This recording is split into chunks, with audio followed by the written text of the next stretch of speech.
मुझे कैसे पता चलेगा तू सैयद है? तो सैयदजादी ने अपना पल्लू खोला और अपने आंसू दोनों आंखों से साफ किए तो कहने लगी अल्लाह तेरा भला करे, मैं साबित नहीं कर सकती कि मैं हुजूर का खानदान, मेरे पास कोई दलील नहीं, मैं नहीं बता सकती। चल ठीक है, चली गई। किसी ने बताया कि यहाँ एक यहूदी भी रहता है, वो बड़ा सखी है, या आतिश परस्त है, या फारसी है काफिर गैर, सखी बड़ा है। उसके पास गई, बैठी रही, लोग बैठे थे, जब चले गए तो करीब गई, कहने लगी मजबूर हूँ, परेशान हूँ, गरीब नहीं हूँ। कहने लगा बीबी तुझे कभी देखा नहीं, समरकंद की इतनी आबादी नहीं, मैं सारे शहर, तू कौन है? तो कहने लगी तारफ ना ही पूछे तो अच्छा है। उसने कहा चलो अगर पता चल जाए तो। कहने लगी मैं मुसलमानों के नबी की औलाद, मुसलमानों। उसने कहा पैगंबर खुदा की औलाद। उठ के खड़ा हो गया, बीबी को साथ लिया, घर गया। कहने लगा जो साफ सुथरा कमरा है ना उसे फिर धो डालो, एक दफा फिर धो डालो। कमरा धुलाया, साफ कराया। फिर कहने लगा बीबी मेरे बर्तन ज्यादा साफ सुथरे नहीं, मैं नए ना खरीद के ला दूं। फिर नए बर्तन लाया। फिर अपने बच्चों से कहने लगा ऊंचा ना भूलना, ये सैयदा फातिमा की शहजादियां आई, यहाँ कोई शख्स ऊंची बात ना करे।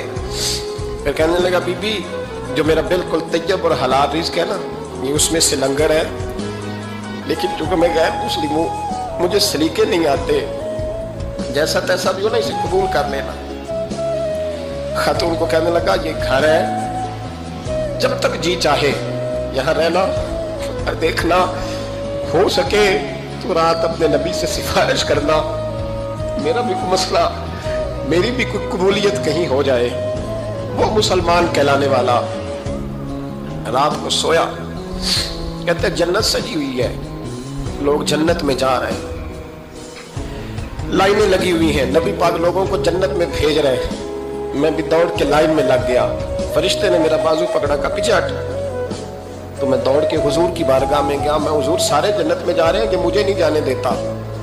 नबी पाक ने फरमाया तू कौन है? या रसूलल्लाह मैं मुसलमान हूँ। कहते हुजूर मुझसे फरमाने लगे कोई दलील है तेरे पास, दलील है कोई तेरे पास?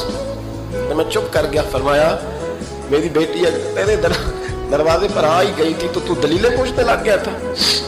तो मैं जा दौड़ जा। सवेरे आंख खुली तो गलियों में ढूंढता फिरता है, तलाश करता फिरता है, कोने कोने में जाता है वो सादात का घराना कहाँ गया। ढूंढते ढूंढते उस गैर मुस्लिम के दरवाजे पे जाके पहचान लिया। तो कहने लगा खुदा का वास्ता, जो तूने नौकरी की है ना इनकी मुझसे 11 गुना ले ले, ये सादात का घर मुझे दे दे।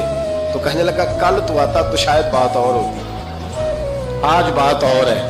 उसने कहा मेहरबानी कर। कहा नहीं नहीं, कल तू आता तो मामला और था, आज मामला आज और है, रंग बदल गया है, हालात तब्दील हो गए हैं, अब तू देख दाख के आया, जा दौड़ जा। कहने लगा नहीं मेहरबानी कर, दे दे, तू गैर मुस्लिम में तेरा क्या ताल्लुक? कहने लगा चुप कर, गैर मुस्लिम में कल तक था, कल से सज्जदों से प्यार किया है तो मेरे हाल